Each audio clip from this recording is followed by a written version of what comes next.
Buen día con todos. Bueno, mi nombre es Mauricio Bachmann y el día de hoy voy a hablar acerca del trabajo de el curso de hidrología, el trabajo de investigación número uno, en el cual consiste en determinar los parámetros físico-morfológicos de una cuenca específica.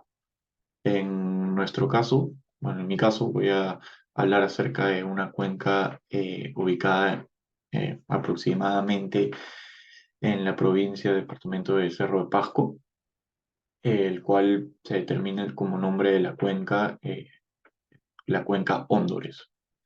Principalmente para introducir un poco lo que se ha hecho en este trabajo, eh, lo que se ha hecho es seleccionar una zona específica de nuestro país, del Perú, para con esto recopilar toda la información que se tiene de esta zona, más específicamente de un cuadrante.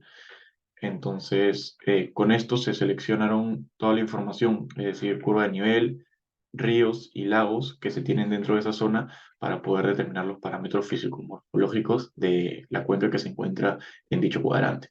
En este caso, la cuenca, como ya mencioné, que tiene como nombre Hóndores. Esta cuenca se encuentra ubicada en el hemisferio sur, en la zona 18, y bueno, principalmente lo que haremos en este video, voy a enseñar un poco de cómo es que he realizado el proceso para determinar estos parámetros físico-morfológicos de los cuales les hablo, ¿no? Para introducirnos un poco, voy a proceder a primero explicar lo que vendría a ser una cuenca, que principalmente una cuenca es un parámetro que se encuentra dentro de la rama de la hidrología, de la ciencia de la hidrología. Eh, entonces, es una zona o un área que se delimita a partir de un cauce o un río o un punto específico, ¿no? En ese caso, nosotros le llamamos a este punto específico el punto objeto. Entonces, lo que se ha hecho cuando se descargó la información del cuadrante que menciono, mediante las curvas de nivel, eh, es que se nos brindó un punto de inicio, un punto objeto, para poder a partir de ahí comenzar a delimitar nuestra cuenca para luego hacer todo el procedimiento correspondiente para los parámetros físico-morfológicos, ¿no? Y luego se procederá a realizar el análisis respectivo. Eh, Como objetivo de esta investigación, como objetivo general se ha planteado determinar la cuenca hidrográfica Hóndores en la Sierra del Perú con el fin de determinar sus características a través de los conceptos y los parámetros que hemos estudiado en clase, ¿no? Como objetivos específicos se han planteado tres objetivos específicos que vendrían a ser, primero, calcular la pendiente de la cuenca mediante dos diversos métodos, que a continuación explicaré cuáles son y cómo se ha desarrollado. El otro objetivo específico sería determinar la pendiente del cauce principal mediante distintos métodos, los cuales son tres, que también voy a explicar más adelante. Y por último, como último objetivo específico, se ha planteado determinar la altitud media y mediana de la cuenca, así como la construcción de una curva ipsométrica. Mencionado esto, procederé a compartir pantalla de archivo en AutoCAD, formato DWG que tengo, para explicar el procedimiento que se ha hecho en el presente trabajo, ¿no? Sí.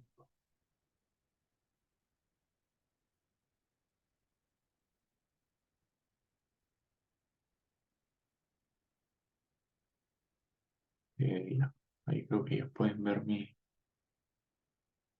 pantalla.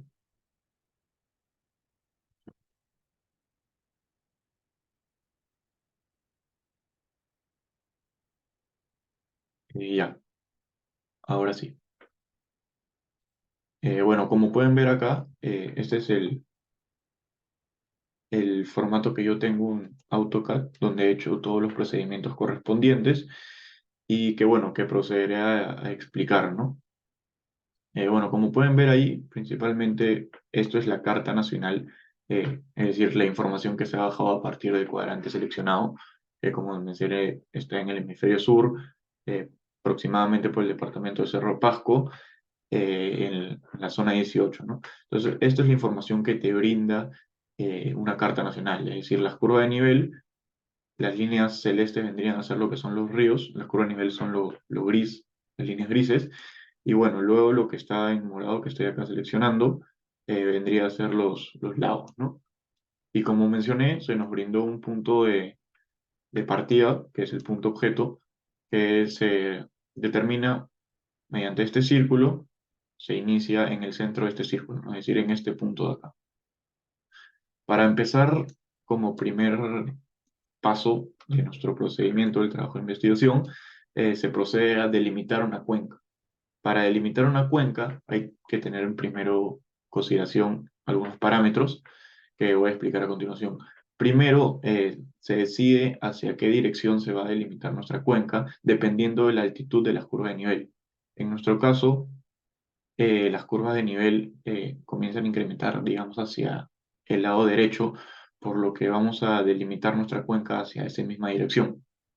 Como se puede ver acá, digamos, esta curva de nivel tiene una altitud de 3950 y si selecciono otra vez por acá, tiene una altitud de 4050, ¿no? Y esta de 4000, entonces efectivamente vamos a ir hacia el lado derecho, ¿no? Bueno, partiendo desde este punto de inicio que es el centro del círculo, se procede primero a determinar cuál es el área aproximada, o sea, un boceto de lo que vendría a ser nuestra cuenca, es decir, por dónde es que vamos a delimitar nosotros. Eso se hace a partir de determinando todos los cauces que parten desde ese punto de inicio, que es el centro del círculo, hacia esa dirección que es la derecha, ¿no?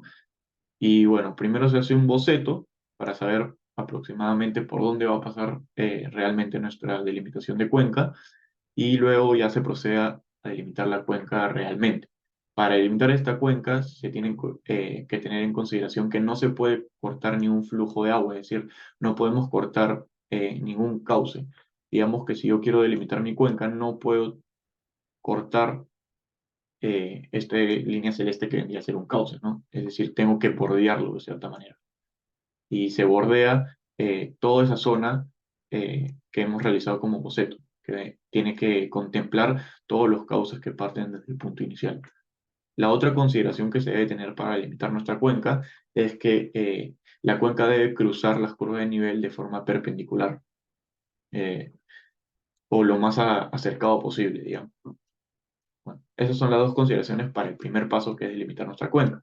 Entonces, eso yo ya lo he realizado y acá estoy ocultando la capa, pero si es que yo activo la capa, ya pueden ver que esta línea azul que estoy seleccionando es lo que vendría a ser la delimitación de nuestra cuenca, ¿no? Entonces, así es como ¿no? Había un Excel que es de los cálculos respectivos que voy a explicar también. Bueno, ya. Esta vendría a ser la delimitación de nuestra cuenca, ya vendría a ser todo lo que es nuestra cuenca, ¿no? Como mencioné en el Excel que tenía, que tengo, que voy a también enseñar más adelante, cuando ya se tiene la cuenca se procede a calcular el área de esta. Acá nos bota el valor del área que podemos ver de la cuenca, así como la longitud o perímetro de esta, ¿no? Esos datos ya se han registrado y bueno, eso va a ser importante ya que todos los parámetros físico-morfológicos que empecemos a desarrollar más adelante, eh, principalmente van a tener como base estos dos datos, es decir, el área y el perímetro de, de nuestra cuenca, ¿no? A su vez, también se debe determinar cuál es el cauce principal dentro del área que hemos delimitado, o sea, dentro de nuestra cuenca, ¿no? En nuestro caso, se puede ver que es el cauce principal es el cauce que va desde este punto hasta el punto inicial, porque se debe decir que el cauce principal es aquel río que tiene mayor longitud, es decir, todo lo que compone, o todas las ramas que componen ese río forman parte del cauce principal. Entonces yo eso ya lo tengo más acá. Como se puede ver, es esta línea roja que estoy seleccionando, es lo que vendría a ser nuestro cauce principal, ¿no? Entonces, eso es lo que se hace en un principio como primer paso, ¿no? Y bueno, ya estableciendo esto, ya podemos empezar a determinar ciertos parámetros físico-morfológicos. Eh, el parámetro con el cual yo empecé fue determinar cuál es la pendiente de esta cuenca. Y como mencionaba en los objetivos específicos, lo que se busca es determinar la pendiente de la cuenca mediante dos diversos métodos. El primer método que voy a explicar a continuación es el método llamado método de las cuadrículas. Esto consta en determinar, hacer unas cuadrículas que tengan diferentes ocurrencias o, si quieres, podemos llamarle intersecciones dentro de, el área que hemos delimitado, o sea, dentro de nuestra cuenca. Es decir, en mi caso, dentro del área de la línea azul, ¿no? Entonces, para ese trabajo de investigación se estableció como parámetro mínimo, un mínimo de 15 ocurrencias. En nuestro caso hemos realizado 16 ocurrencias. Entonces, es lo que está bien y voy a explicar cómo se ha hecho el procedimiento correspondiente. Como pueden ver, esas son nuestras cuadrículas y cada intersección, digamos, esta así sucesivamente, son las ocurrencias que nosotros vamos a usar. Cabe mencionar que solo se deben utilizar las intersecciones que están dentro del área azul. Digamos que esta intersección se encuentra fuera del área azul, entonces no se toma en consideración. Al igual que esta, que por poco está fuera, y bueno, acá hay otra y hay algunas más, ¿no?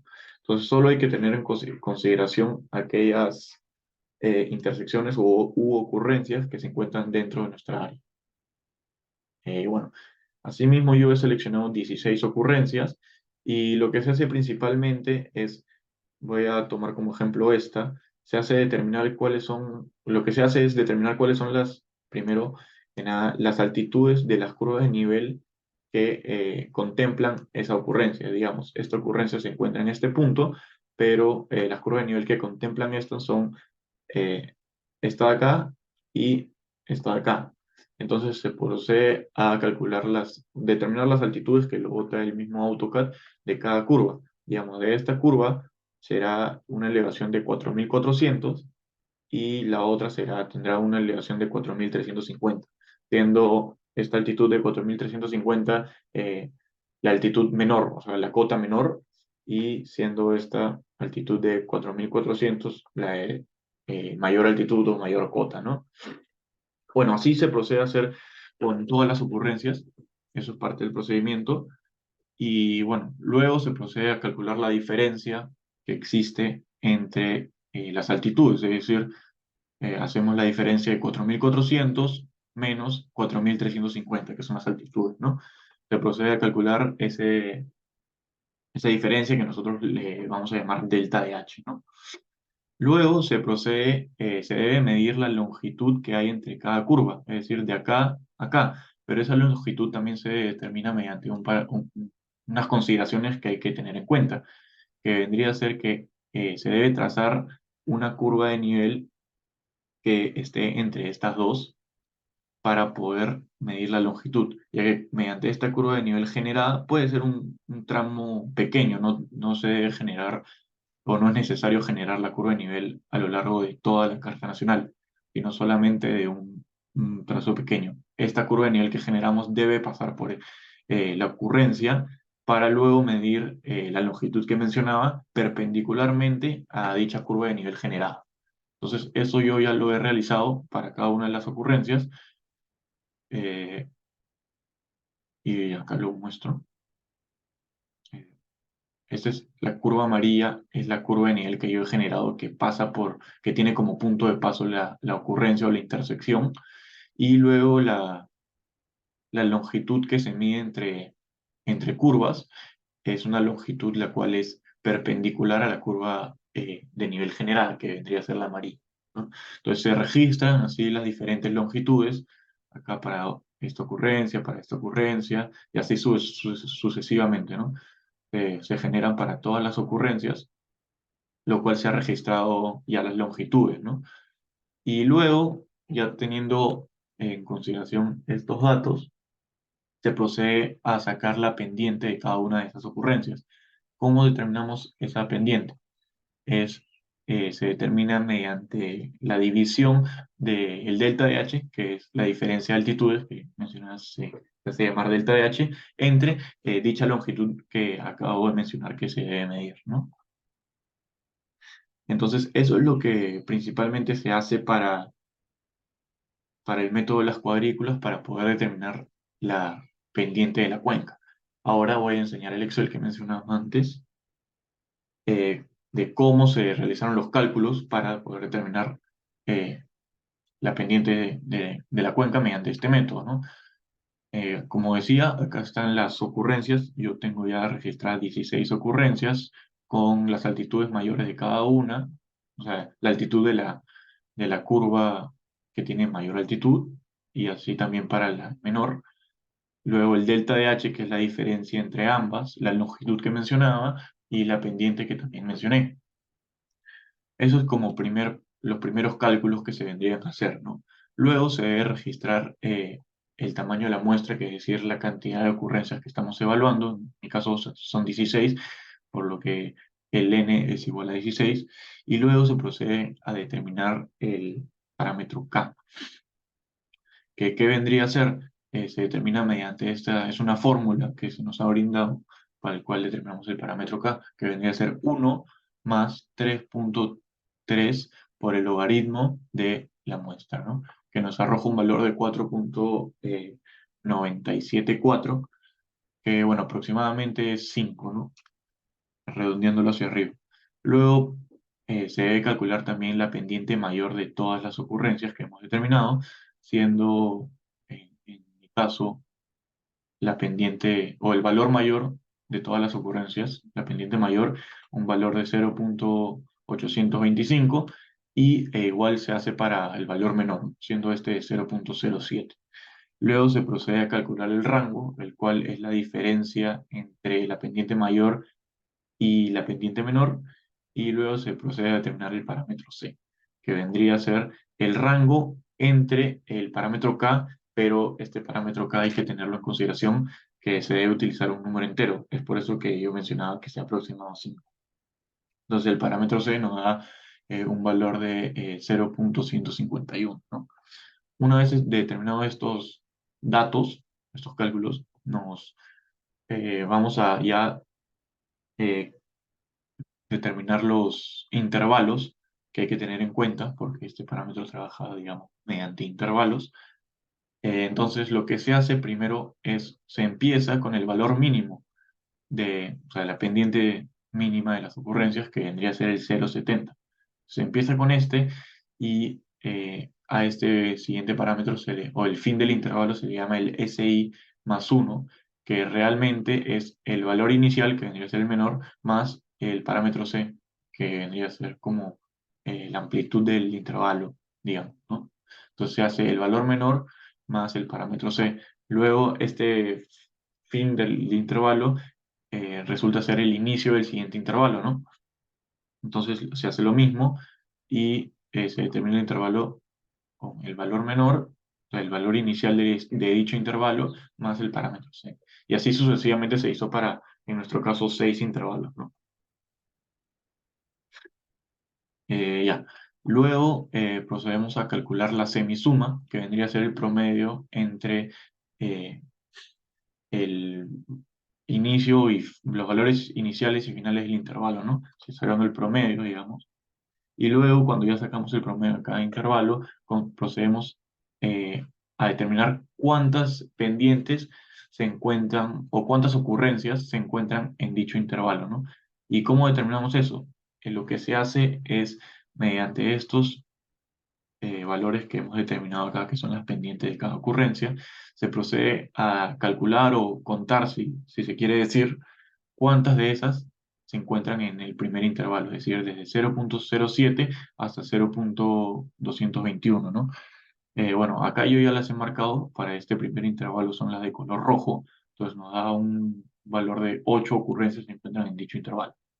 Luego, para el siguiente intervalo se hace el mismo procedimiento y se determinaron un valor de 4, siendo las de color azul, ¿no? Luego, para el siguiente parámetro se determinó una ocurrencia, para el siguiente también solamente una ocurrencia, y para el último se determinó dos ocurrencias. Luego, lo último que se realiza es la multiplicación o el producto de la cantidad de ocurrencias por la semisuma del intervalo. Entonces nos arroja un valor, pero lo que nos interesa a nosotros es la sumatoria de dichos valores, ¿no? Para luego utilizar esta fórmula acá y poder determinar la pendiente media de la cuenca. Entonces es lo que se ha realizado acá y como se menciona ahí, lo que se requiere es la sumatoria de el producto de la cantidad de ocurrencias por la semisuma entre la cantidad de ocurrencias, o sea, la sumatoria de las ocurrencias, ¿no? Que es el mismo 16. Entonces, eso nos da un valor de pendiente media de la cuenca mediante el método de las cuadrículas de 0,306. Una pendiente de 0,306, o sea, el 30%, digamos, ¿no? Luego se procedió también eh, a realizar o determinar el mismo parámetro, es decir, pendiente de la cuenca también, mediante el método de Albert, que son los dos métodos que mencionaba, ¿no? Entonces, el método de Albert yo lo tengo a la derecha, que es lo que se realizó y este método tiene como objetivo trabajar mediante áreas, digamos, ¿no? Entonces, lo que se hace es nuestra cuenca, en este caso para esta parte la tengo en rosado, pero bueno, no, es indiferente, ¿no? Bueno, como mencionaba, el método de Albert tiene como criterio eh, trabajar mediante subvarias. Lo que se quiere es determinar diferentes subvarias que estén distribuidas a lo largo de toda el área de la cuenca, ¿no? Por eso que en nuestro caso, se nos dijo trabajar con una cantidad de 6 áreas. Entonces, lo que se hace es buscar 6 áreas que tengan relativamente eh, el mismo tamaño, digamos, y así se determinan las subáreas de nuestra cuenca, ¿no? Entonces, ahí, por ejemplo, estoy prendiendo todas las áreas. Entonces, como podemos ver, así es como nos queda nuestra cuenca dividida en subáreas, ¿no? Siendo el área naranja un área 1, la verde un área 2, blanca área 3, eh, la celeste un área 4, la negra, digamos, un área 5 y la azul un área 6, ¿no? Cabe recalcar que se debe tratar de que sean valores de igual tamaño, teniendo el inconveniente, mejor dicho, que normalmente la última área, en nuestro caso el azul, y la primera área siendo la naranja, van a tener respectivamente valores más pequeños y más grandes, ¿no? No puede ser, ¿sabes? Realmente complicado determinar áreas que sean todas iguales, ¿no? Entonces, esos son los parámetros que se han considerado que son los necesarios y los aptos para poder determinar la pendiente de la cuenca mediante el método de A.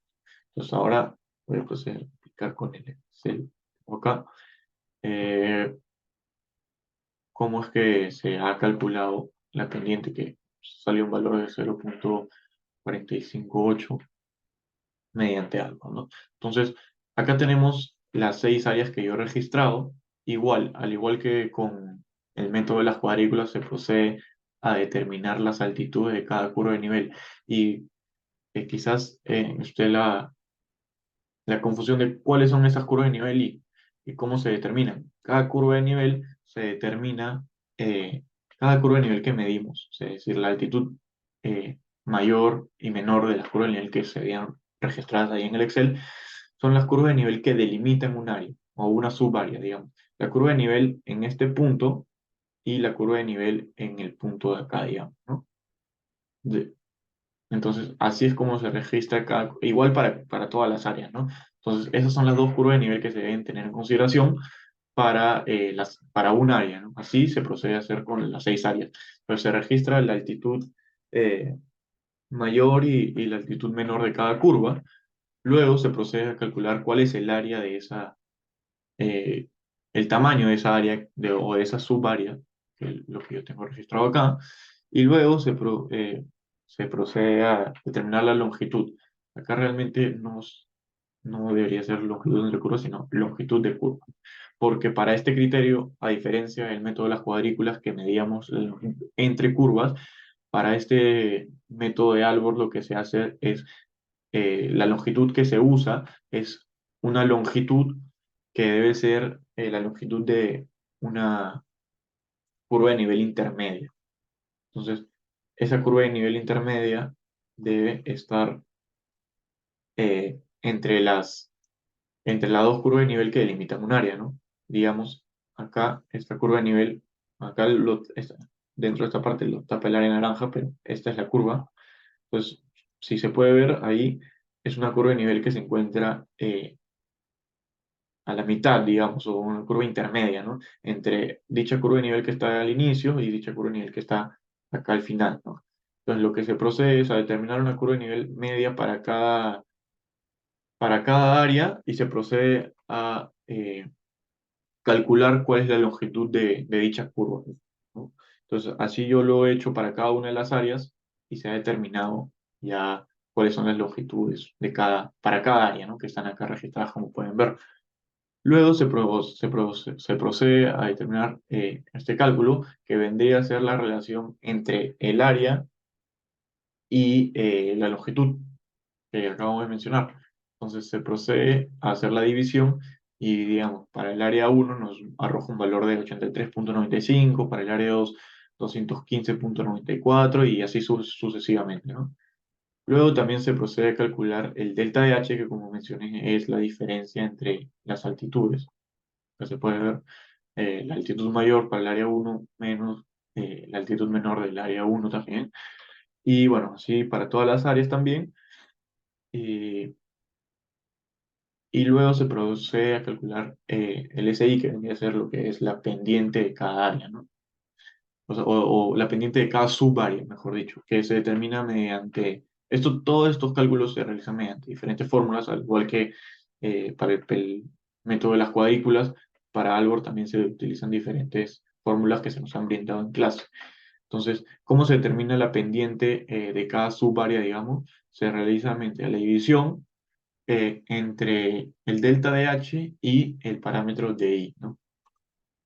Y luego se procede a calcular el producto entre la pendiente de cada subárea y el área real de cada una de ellas, ¿no? Entonces se procede a calcular así para todo, el mismo procedimiento para todas las subáreas, para luego poder ya determinar cuál es la pendiente de la cuenca, del método de Albor, ¿no? Que se determina mediante la división igual de la sumatoria de el producto de la pendiente por el área de cada una, se realiza la sumatoria de estos valores entre la sumatoria de las áreas, ¿no? Que si se dan cuenta, esta sumatoria de áreas es igual, no, o sea, nos cuadra con el área de total de la cuenca, que bueno, acá lo tengo en kilómetros cuadrados y acá en metros cuadrados, porque esto también está, porque es trabajado mediante todo metros, pero si se dan cuenta es el mismo valor, 649.228.479, que en kilómetros cuadrados vendrían a ser 649,23, ¿no? Entonces, eso nos ha salido acorde y, como mencioné, se hace la división de estos valores para determinar la pendiente de la cuenca mediante el método de Albor, ¿no? Luego, para ya pasar al siguiente, eso ha sido todo los dos métodos para determinar la pendiente de la cuenca mediante el método de cuadrículas y mediante el método de Albor. Y bueno, ahora determinando o pasando al siguiente objetivo específico que mencioné al inicio, se procede a determinar la pendiente del cauce principal. Y bueno, algunos parámetros que voy a comentar también ahora, pero lo que se quiso como objetivo específico es determinar cuáles son o cuál es la pendiente del cauce principal que se realiza mediante tres métodos, ¿no? Antes de continuar con el procedimiento que se ha hecho, mencionar que nos han salido valores realmente aproximados, digamos que si lo pasamos a tres decimales cada uno, y esto acá nos los los resultados son los de amarillo, nos salió valores parecidos, ¿no? Incluso la pendiente media mediante el método 3, o sea, el S3, nos ha salido igual que la pendiente media mediante el método 1, lo cual nos quiere decir que hemos hecho un- unos cálculos y un procedimiento bastante bueno, ¿no? Ya que si los valores son todos aproximados o cercanos, quiere decir que se ha hecho un buen trabajo. Entonces, para explicar primero el primer método, que es la pendiente media, o el S1, eh, el cauce principal, ¿no? Lo que estoy hablando es lo que voy a explicar es acerca de todo el cauce principal, ¿ya? Entonces, ¿cómo se determina esta pendiente media S1? Lo que se requiere es la longitud del cauce principal, que se los enseñé ahí en el AutoCAD, igual la altitud de la curva de nivel mayor y la altitud menor, ¿no? Al igual que para Albert, que se tomaban dos curvas de nivel que delimitaban un área y determinaba la altitud de cada una de esas dos curvas, igual para este criterio, lo que se toma ya es la curva de nivel del punto más alejado de la cuenca y la curva de nivel de- del punto inicial o el punto objeto de la cuenca, ¿no? Voy a usar esta plantilla, pero digamos que la curva de nivel del punto objeto está y la curva de nivel que esté más cercana al punto más alejado, ¿no?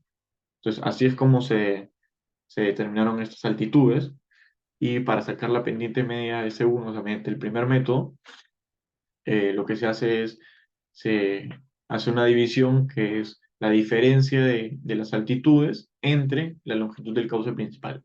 Bastante simple primer método, ¿no? Esto nos arroja un valor de 0.029 para el S1, siendo la pendiente 1, digamos.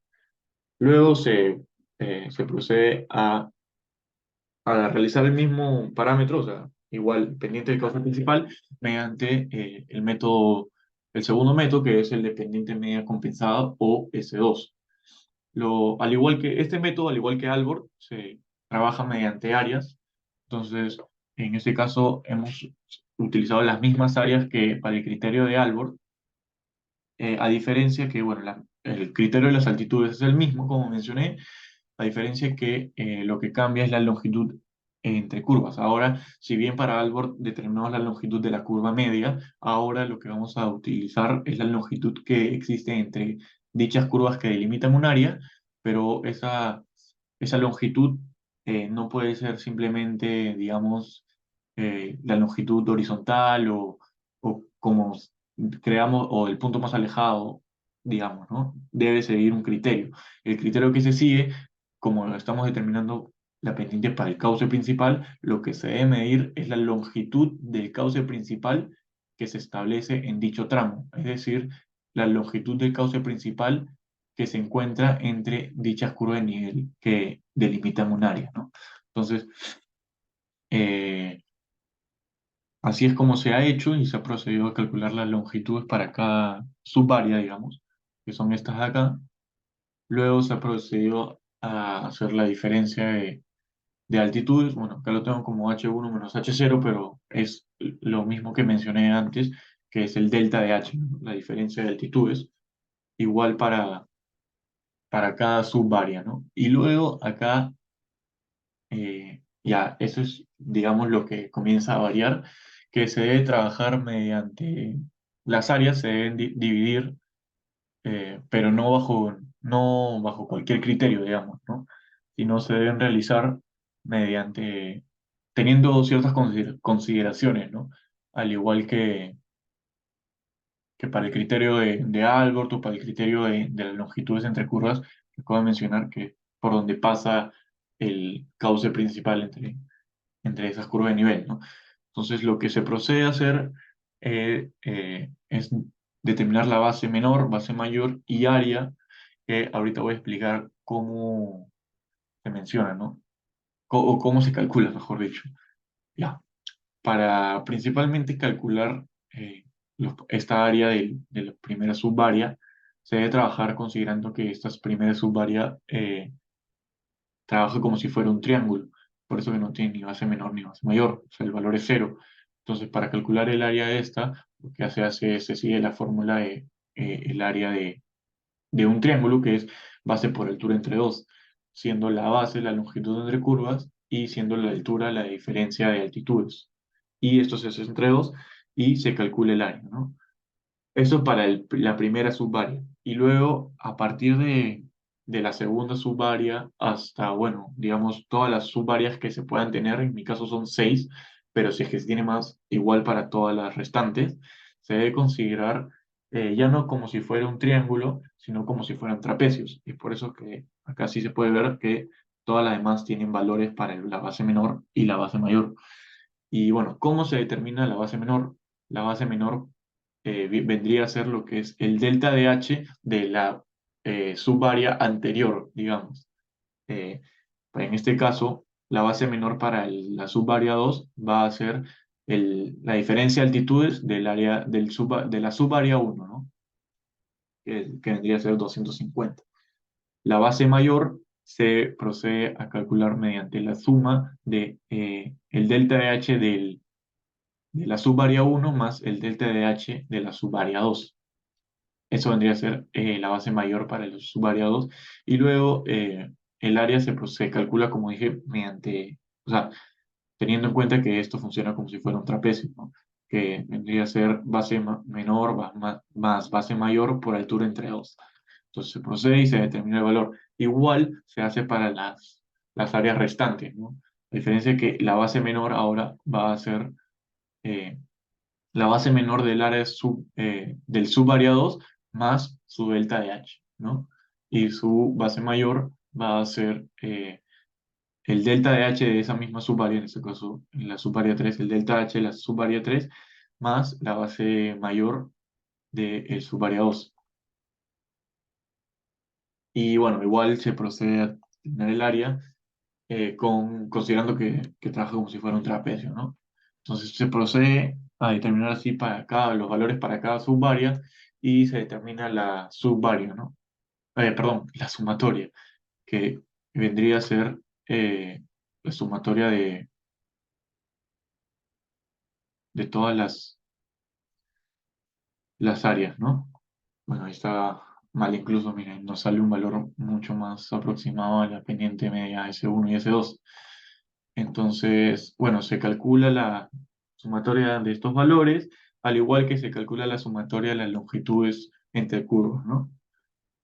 Con esos dos valores se procede a calcular el H2, que trabaja igual mediante una fórmula que se nos ha brindado, que en este caso vendría a ser nuestra altitud menor de, de todas estas subáreas, que vendría a ser la altitud menor del subárea uno más dos veces la sumatoria de todas las áreas entre la sumatoria de la longitud de curvas, ¿no? Entonces se procede a calcular el H2 y luego se calcula ya la pendiente media compensada, que es el S2.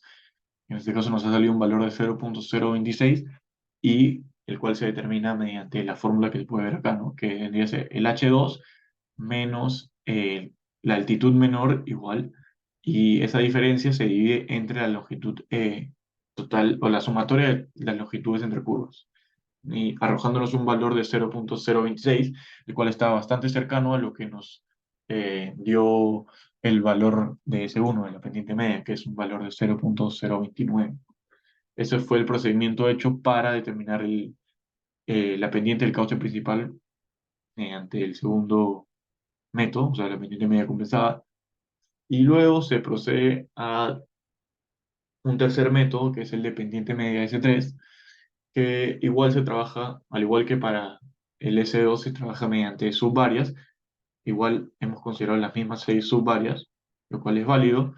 Se procede igual a la longitud entre curvas, se sigue el mismo parámetro, pero ahora se procede a calcular el área de una diferente manera. O sea, el área de cada subárea, ¿no? Me refiero, que se determina mediante la fórmula que sería la longitud entre curvas por la diferencia de altitudes, o sea, cota mayor menos cota menor, entre dos. Nos da el área Y bueno, igual para todos, ¿no? Bueno, si podemos ver, se usa el mismo criterio que para la subvariable número uno mediante el segundo método, o sea, considerando que todos trabajan como triángulos, ¿no? Entonces, base por altura entre dos, ¿no? Luego se procede a calcular la pendiente de cada subvaria, o sea, el SI, que vendría a ser la diferencia de las altitudes entre la longitud entre curvas, igual para todas, y luego se procede a calcular el parámetro LI, que es la división entre la longitud entre curvas entre la pendiente elevada a la 1 mega, ¿no? O a la 0,5, digo, que lo he puesto así. Entonces se procede a calcular el LI para todas las subvarias, se halla la sumatoria igual, también se halla la sumatoria de las áreas y la sumatoria de las longitudes entre curvas, para luego poder terminar la pendiente mediante el método S3, que sale mediante la fórmula de la sumatoria de las longitudes entre curvas entre la sumatoria de los valores arrojados del parámetro LI y todo eso al cuadrado, dándonos un valor de 0,029, ¿no? Entonces, como se puede ver, los valores que hemos obtenido son bastante cercanos, siendo el S1 0,029, el S2 0,026 y el S3 0,029 también. O sea, valores realmente muy precisos, los cuales nos indica que hemos realizado un trabajo preciso y efectivo, ¿no? Un trabajo óptimo. Entonces, esos son los tres métodos que se utilizaron para determinar la pendiente del cauce principal. eh, y como se puede ver, y ya mencioné también, se han obtenido los siguientes valores cercanos, ¿no? Luego, algunos de los parámetros también que se han determinado, los parámetros físico-morfológicos, eh, son principalmente la sinuosidad de las corrientes del agua, la relación de longitud, razón de elongación, densidad de drenaje y densidad de corrientes, ¿no?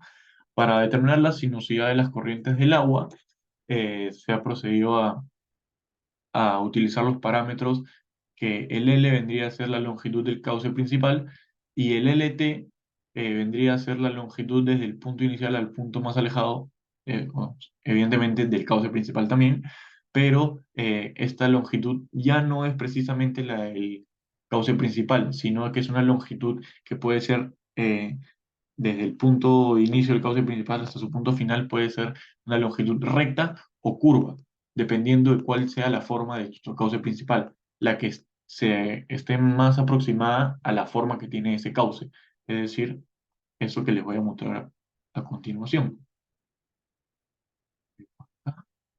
Y bueno, digamos, esta, como mencioné, ¿no? Del punto más alejado al punto de inicio del cauce, una, voy a ponerlo arriba porque se puede, siendo en nuestro caso una curva, ¿no? Que si se ve del cauce principal y que es todo esto, se realiza en nuestro caso en forma de curva, entonces, ¿qué pasa? O está bastante cercano a ese punto del cauce, ¿no? Entonces, se hace esa medición, digamos, de la longitud de esa, en nuestro caso, curva, y se obtuvo un valor de 33.916,34 metros. Entonces, mediante esos valores, la longitud del cauce principal y la longitud el LT que acabo de mencionar, se procede a determinar la sinuosidad de las corrientes del agua. En nuestro caso, bueno, se calcula mediante la división, ¿no? De la longitud del cauce principal entre el LT. En nuestro caso nos ha dado un valor de 1,116, o sea, 116, digamos, aproximadamente, ¿no? Bueno, más adelante voy a, evidentemente, hablar las conclusiones que se han sacado de todos estos parámetros, ¿no? Luego se procedió a determinar la razón de elongación, que es el área de la cuenca, y la longitud de cauce principal son los parámetros que se tienen en cuenta. Se sale o se determina este parámetro físico-morfológico mediante la siguiente fórmula que se puede apreciar, que es 1,129 por la raíz del área de la cuenca, y eso se divide entre la longitud del cauce principal, en cual nos ha dado un valor de una razón de elongación de 0,76, ¿no? Asimismo, la densidad de drenaje es otro de los parámetros que hemos calculado, el cual relaciona la longitud de todos los cauces y el área de la cuenca. La longitud de todos los cauces vendría a ser la longitud de los cauces que están dentro de nuestra área, digamos, ¿no? Son la longitud que tiene cada ramita, digamos. Así se procede a determinar esa longitud de los cauces, que es lo que yo lo he determinado mediante el orden de los ríos. Se ha determinado el orden de los ríos, que es, en nuestro caso, tiene toda la cuenca, tiene un orden, llega hasta el orden número 5, siendo el orden uno las ramas que están eh, solas, digamos, ¿no? Que son todas las de color naranja, y cabe mencionar que cuando se unen dos curvas naranjas, o sea, dos ramas naranjas, o sea, dos órdenes iguales, se forma eh, un orden siguiente. Es decir, en este caso que podemos ver que se unen dos ríos de orden uno, estos forman uno de orden 2, ¿no? Que son las de área verde. Igual cuando se unen dos ríos de orden 2, se vuelve uno de orden 3 y así sucesivamente para todos los órdenes, ¿no? Entonces yo lo he ordenado de esta forma, siendo el orden uno naranja, orden 2 verde, orden 3 de color rojo, orden 4 color azul y orden 5 condicionada de color amarillo, ¿no? Acá las naranjas, las verdes, las rojas, azules y la amarilla que es solamente una, ¿no? Entonces, yo procedí a ordenarlo de esta manera y comenzar a determinar las longitudes que sumaban todos esos órdenes, ¿no? Entonces, para el orden uno la longitud total de los ríos de orden uno es de 230.501, y para el orden 2 es 215.528, y así sucesivamente, ¿no? Entonces, la longitud de todos los cauces van a ser la sumatoria de estas longitudes, ¿no? Que, como lo tengo acá, bueno, ya lo he pasado a kilómetros, pero es la sumatoria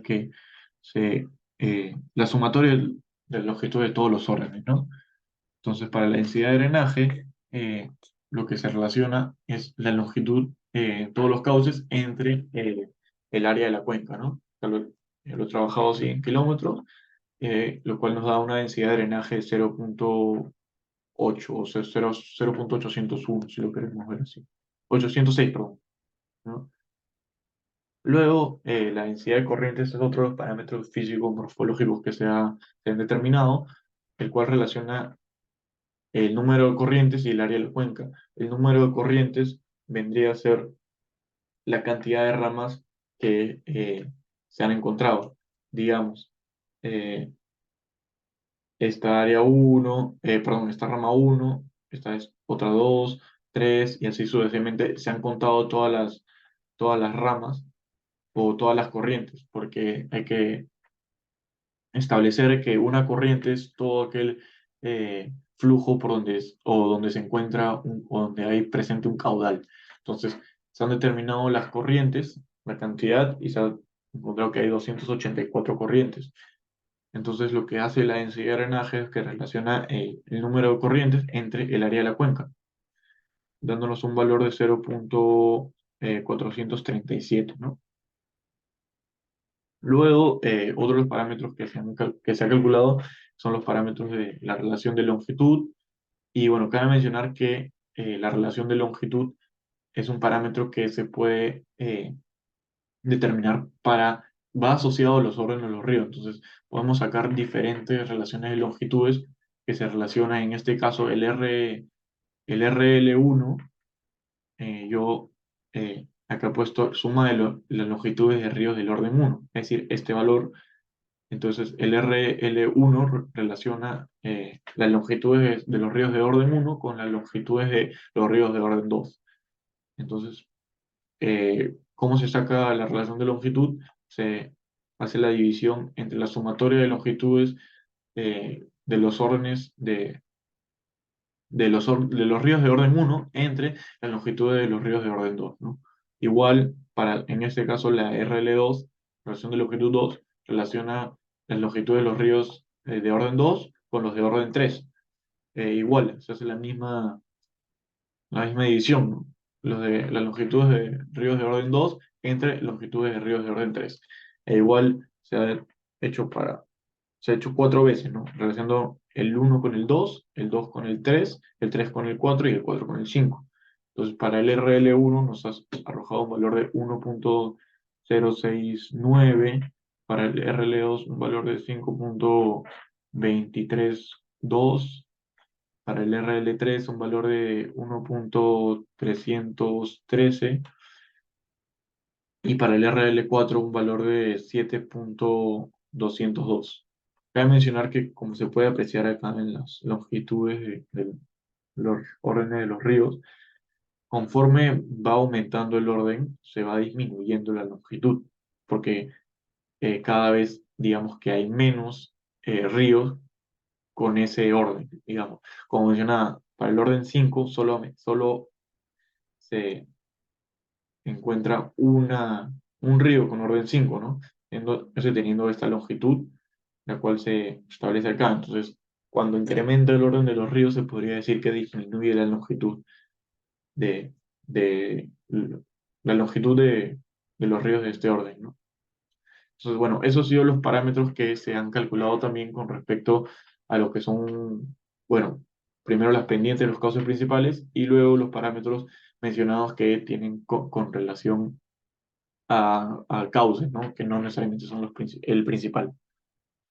Y luego, continuando con el tercer objetivo específico, que era determinar la altitud media y mediana y construir una curva isométrica, es lo que se ha hecho acá finalmente.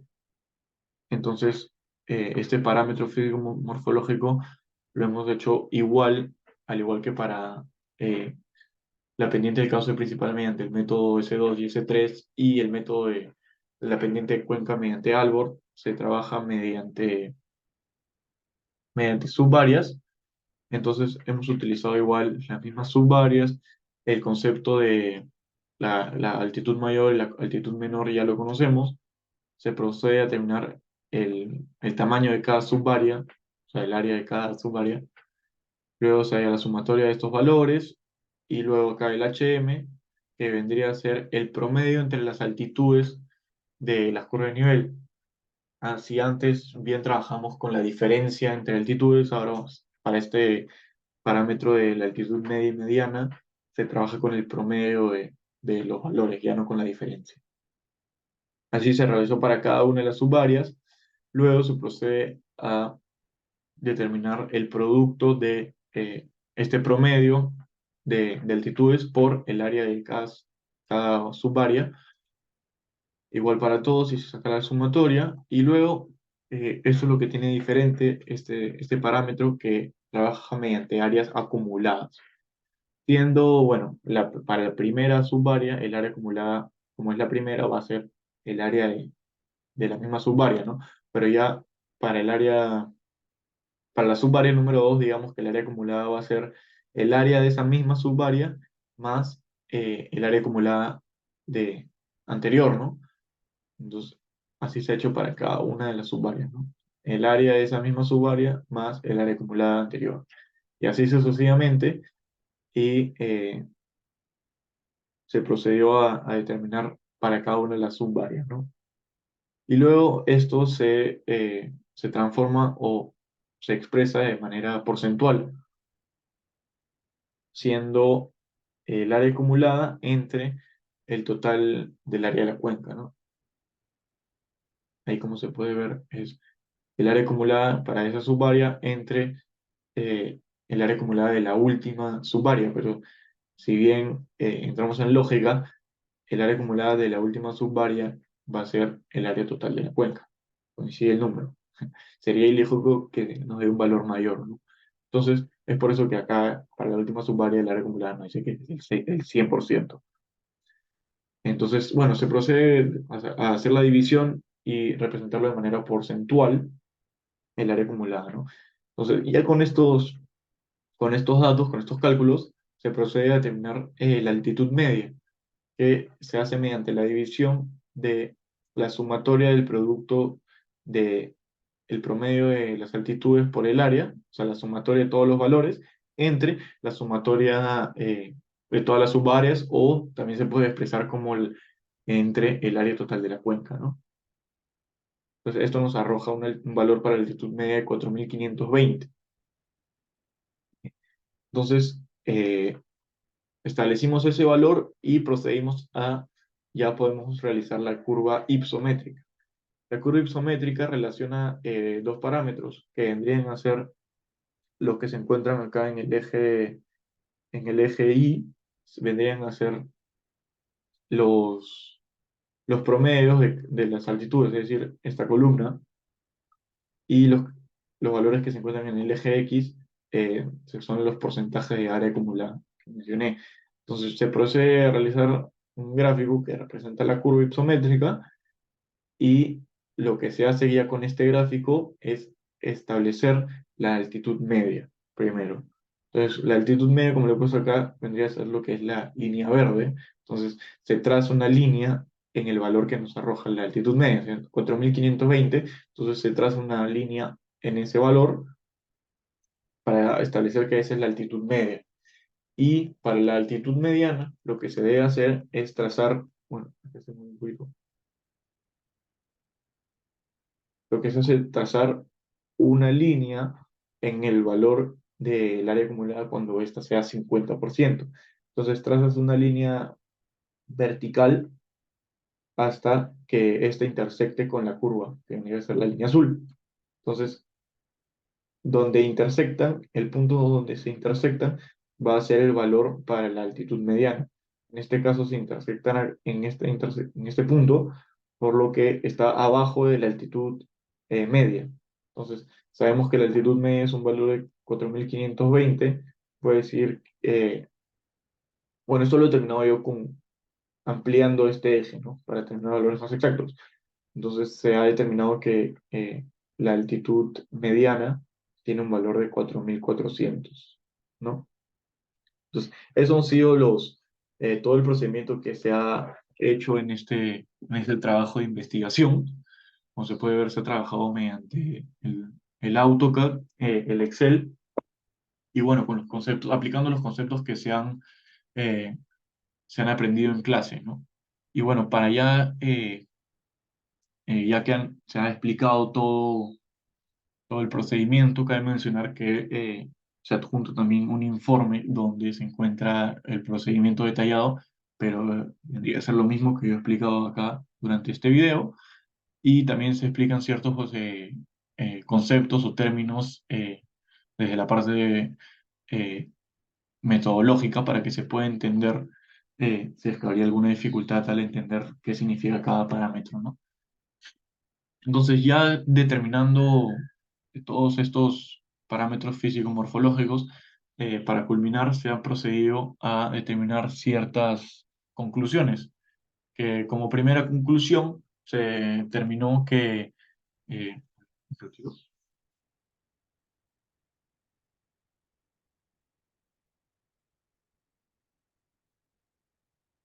ahí está, bueno, bueno, ahí está. Bueno, comentaba que como primera conclusión se llegó a que la mayoría de los parámetros establecidos trabajan mediante el área y longitud y perímetro de la cuenca, ¿no? Es por eso que es determinante calcular estos parámetros iniciales que se mencionó al principio del video de manera correcta, para que luego así se puedan determinar los siguientes parámetros de manera precisa, óptima, ¿no? Como hemos podido ver, los parámetros que hemos obtenido se asemejan bastante, por lo que se puede decir que hemos trabajado de manera correcta. Entonces, estos parámetros se han determinado de manera correcta. La delimitación ha sido buena, y se ha podido trabajar correctamente, ¿no? Luego, como segunda conclusión, podemos determinar que el coeficiente de compacidad, que vendría a ser el Kc, arroja un valor distinto a 1. Esto está detallado con exactitud en el informe, pero yo voy a explicar que al ser este valor del coeficiente de compacidad diferente de 1, nos, nos indica que la forma que presenta nuestra cuenca es una forma irregular. Quiere decir que si es que este valor le da un valor de uno o cercano a uno o muy aproximado a uno, debería de ser tu cuenca de forma circular, lo cual es muy improbable.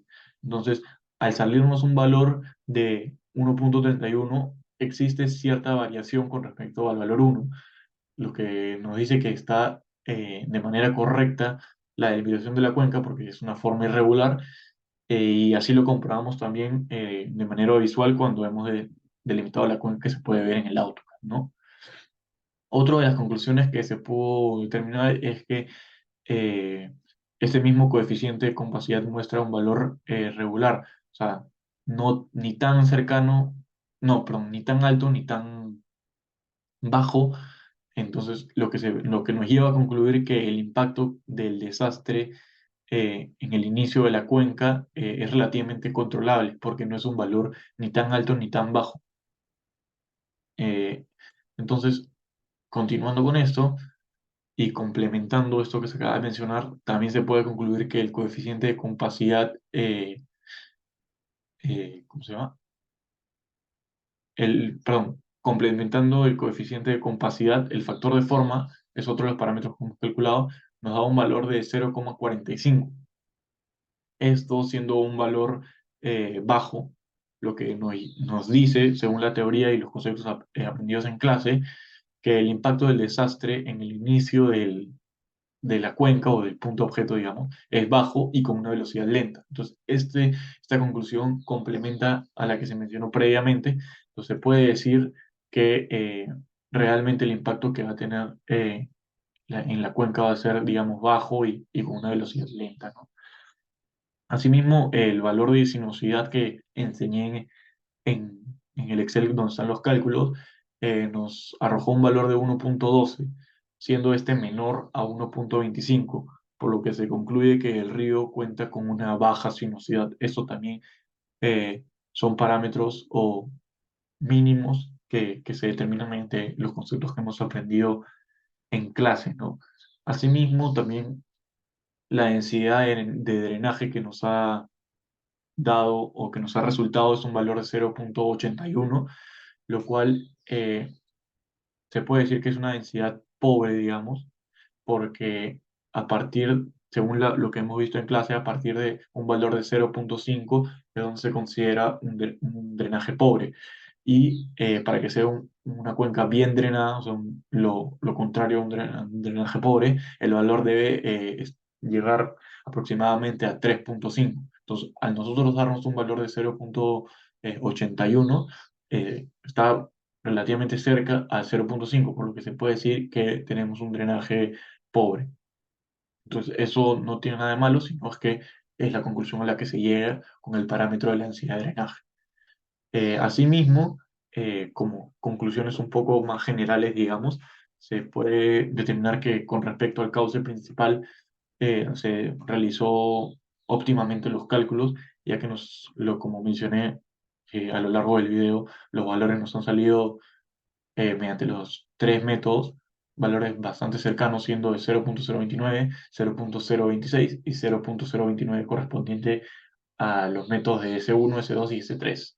Son valores bastante cercanos que son un buen indicador.